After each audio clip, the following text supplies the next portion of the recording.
வணக்கம். உங்கள் ஜோதிடர் கோவிந்தராஜன்.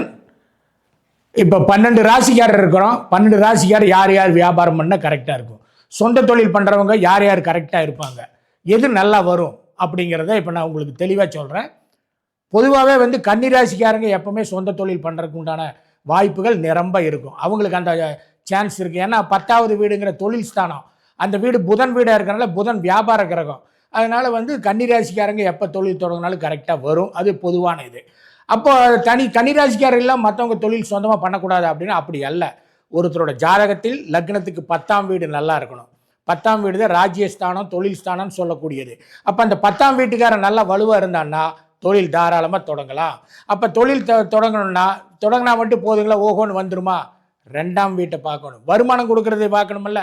தொழில் மட்டும் நான் கடை வச்சுட்டேனுங்க, வியாபாரமே ஆகலைங்கன்னா அது மாதிரி வருமானத்தை கொடுக்கறக்கு வாக்கு தனம் குடும்பம்னு சொல்கிற 2ஆம் வீட்டை பார்க்கணும். 2ஆம் வீட்டுக்காரன் பலமாக இருந்தான்னா வருமானம் வரும்.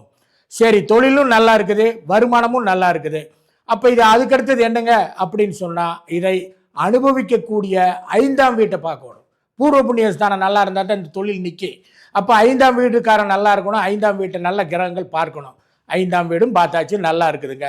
அப்போ இன்னென்னுங்க பார்க்கணும், லாபத்தை கொடுக்கறதுக்கு 11ஆம் வீடு, லாபஸ்தானங்கிறது 11ஆம் வீடு. அந்த 11ஆம் வீட்டுக்காரன் நல்லா இருந்தால் தான் லாபம் கொடுக்கும்.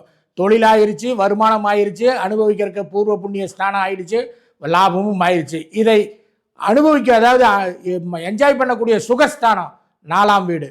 இந்த 4ஆம் வீட்டையும் பார்க்கணும். அப்போ ஒரு தொழில் அப்படின்னு சொன்னாலே, சொந்தமாக பண்ணுறது அப்படின்னாலே 10ஆம் வீடு, 2ஆம் வீடு, 4ஆம் வீடு, 5ஆம் வீடு, 11ஆம் வீடு, இத்தனை கிரகங்களும் நல்லா இருக்குதா, வலுவாக இருக்குதா, இவங்கெல்லாம் எப்படி இருக்கிறாங்க அப்படிங்கிறதையெல்லாம் நம்ம பார்த்து தான் தொழிலை நிர்ணயம் பண்ணணும். அப்போ உங்கள் இண்டிவிஜுவல் ஜாதகத்தில் தொழில் தனியாக பண்ணால் நல்லா இருக்குமா, என்னோட ஜாதகத்தில் தொழில் ஸ்தானம் எப்படி இருக்குது, என்னோட ஸ்தானத்தில் வருமானம் எப்படி இருக்குன்னு நீங்கள் தெரிஞ்சுக்க ஆசைப்பட்டீங்கன்னா நம்பருக்கு ஃபோன் செய்யுங்க.